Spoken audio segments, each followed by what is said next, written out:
Everyone, इंतजार हुआ पूरा और आ गया है अगला एपिसोड के स्टार्ट में हम देखते हैं कि नाही ने सभी को बता दिया था कि सुमी माफिया है और फिर मीना नाही को कहती है कि वो माफिया नहीं है, वो सुमी की बातों में आ गई थी, मगर नाही कहती है कि तुम भी उसी की तरह हो। और फिर सभी लोग उसी को कह रहे होते हैं कि तुमने जुनजुन को क्यों मारा है। और फिर सुमी गुस्से में कहती है कि वो भी सरवाइव करना चाहती थी। और फिर सभी लोग उसे सियोन की मौत का भी जिम्मेदार समझ रहे होते हैं। और फिर सुमी जुनही को कहती है कि प्लीज मुझे सेव कर लो, मगर जुनही उसे वोट दे देता है और फिर सभी उसी को वोट देना शुरू कर देते हैं। और फिर सुमी सभी को बताने लगती है कि माफिया कौन है, के साथ ही उसके गले में दर्द होना शुरू हो जाती है और उसे ब्लड की वॉमिटिंग आती है। कि तभी अनाउंसमेंट होती है कि वो माफिया के बारे में किसी सिटीजन को नहीं बता सकती। तो फिर सभी लोग उसे वोट देकर वहाँ से चले जाते हैं। और फिर सुमी वहाँ पर एक स्टैचू देखती है जिसमें उसे सियोन नजर आ रही होती है। और फिर तभी सियोन की आईज व्हाइट कलर की हो जाती है और फिर सुमी अपना गला दबाकर अपनी जान ले लेती है। और फिर नेक्स्ट सीन में हम नाही को रूफटॉप पर खड़े हुए देखते हैं, जो कि सोच रही होती है कि उसे पुलिस ऑफिसर बनाया गया था और वो यूनहो को पसंद करती थी, इसलिए वो उसकी आइडेंटिटी चेक करती है और वो सिटीजन होता है। कि तभी रूफटॉप पर वहाँ पर कोई आता है और वो कोई और नहीं बल्कि जुनही होता है। और फिर हमें दिखाया जाता है कि नाही ने जुनही की आइडेंटिटी चेक की थी और वो सिटीजन था और उसी ने बोर्ड पर लिखा था कि जुनही सिटीजन है। और फिर नेक्स्ट सीन में हम देखते हैं कि डाबिम सुमी के पास आता है और वो कहता है कि सबसे पहले पुलिस के साथ डील करना होगा। फिर नेक्स्ट डे हम देखते हैं कि सभी जाग जाते हैं और अनाउंसमेंट होती है माफिया ने नाही को इस गेम से बाहर निकाल दिया है। और फिर जुनही वॉशरूम में जाकर देखते हैं तो नाही की डेथ हो चुकी होती है। और फिर सभी सुमी की डेड बॉडी के पास खड़े होते हैं और वो कहते हैं कि अब हम कैसे माफिया को ढूंढेंगे, अब तो पुलिस भी हमारे साथ नहीं है। और फिर हम जुनही को देखते हैं जो कि सोच रहा होता है कि सियोन ने सुसाइड कर ली थी। दूसरी तरफ हम देखते हैं कि बाकी सबको डाबिम और मीना पर शक हो रहा होता है। और फिर नेक्स्ट सीन में हम देखते हैं कि युनसो और जुंगुन बैठी होती है कि उनके पास जुनही आता है और वो उन्हें बताता है कि नाही ने कहा था कि मेरे किलर को ढूंढना अगर वो मर गई। और फिर हम लास्ट नाइट का सीन देखते हैं जहाँ पर नाही कहती है कि वो सिर्फ उस पर ट्रस्ट करती है और किसी पर नहीं करती। और वो कहती है कि मुझे पता है कि माफिया का अगली टारगेट मैं ही होंगी। और वो कहती है माफिया मुझे मार देगा, इसलिए तुम उस माफिया को ढूंढना।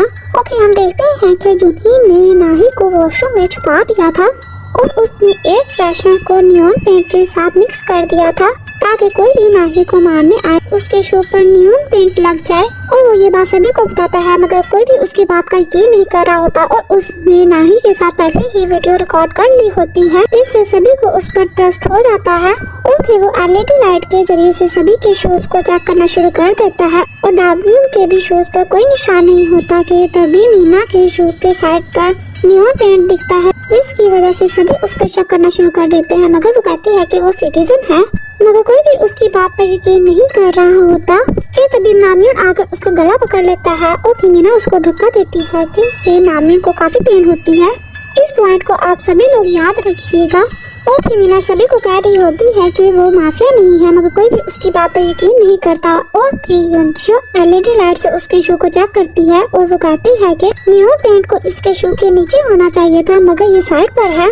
अभी हमें पक्का नहीं पता कि ये माफिया है भी या नहीं, मगर जुनही गुस्से से वहाँ से चला जाता है। और फिर युनसो और जुंगुन दोनों ही वॉशरूम में जाकर उस बारे में सब कुछ चेक कर रही होती है। कि तभी जुंगुन वॉशरूम के ऊपर देखती है और उसे कुछ नजर आता है और वो युनसो को कहती है कि वहाँ पर देखो। और जब वो लाइट जलाकर देखते हैं तो वहाँ पर ब्लड होता है, क्योंकि वहाँ पर एक रॉड लगी होती है। और फिर युनसो कहती है कि नाही पर तो किसी भी जख्म का निशान नहीं था, इसका मतलब ये ब्लड किलर का है और उसकी बॉडी पर जख्म का निशान होगा।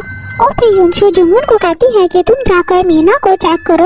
और युनसो को जुनही से बात करने आ जाती है और वो ये बात जुनही को भी बताती है। और फिर जुनही कहता है कि मैं चेक करूंगा, अगर कुछ ना मिला तो फिर हम क्या करेंगे। और युनसो कहती है कि माफिया यकीनन मीना को निशाना बना रहा है, जैसे उसने जिन्हा को यूज किया था। मगर जुनही इस वजह से बहुत ही ज्यादा परेशान हो गया होता है और जुनही कहता है कि अब मैं लोगों को मरते हुए नहीं देख सकता, मुझे बस घर जाना है। और फिर नेक्स्ट सीन में हम उनचन और नामियन को देखते हैं कि उनके पास मीना आती है और वो उनको खाने का लालच दे रही होती है, मगर वो दोनों ही मीना पर गुस्सा होते हैं और मीना उनसे हेल्प मांग रही होती है और वो कहती है कि वो माफिया नहीं है, प्लीज उसे वोट मत देना। मगर नामियन और उनचन उस पर गुस्सा होते हैं और वो गुस्से से उसको रूम से बाहर निकाल देते हैं। कि तभी मीना के पास जुंगुन आती है और वो ये बात उसे बताती है। और फिर मीना जब अपनी बॉडी चेक करवाती है तो उस पर कोई भी जख्म का निशान नहीं होता। और फिर मीना जुंगन को गले लगा लेती है और वो कहती है कि वो तुम्हारी और युनसू की फ्रेंड बनना चाहती है।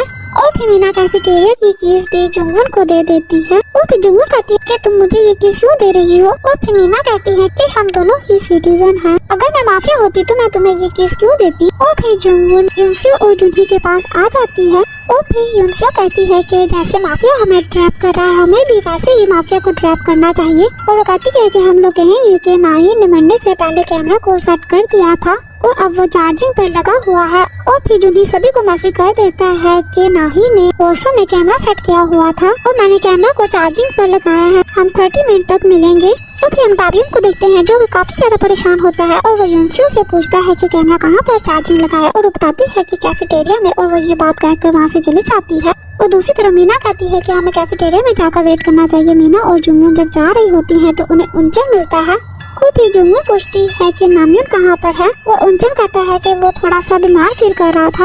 और फिर मीना को याद आता है कि जब उसने नामयून को धक्का दिया था तो उसे पेन हुई थी और फिर वो सभी जाकर नामयून को चेक करते हैं और वो अपने जख्म को साफ कर रहा होता है और वो सभी लोग देख लेते हैं। और दूसरी तरफ टाबियम चुपके से कैफेटेरिया में आता है और वो कैमरे को चेक कर रहा होता है कि तभी उसको युनसू और जुनही पकड़ लेते हैं कि तभी उन्हें शोर सुनाई देता है कि हमने माफिया को पकड़ लिया है। और नामयून कह रहा होता है कि वो माफिया नहीं है और उन सबको पता चल जाता है कि नामयून की बॉडी पर जख्म है। और दूसरी तरफ जुनही टाबियम को ही गुस्से से देख रहा होता है और टाबियम बहुत ही ज्यादा कंफ्यूज हो रहा होता है।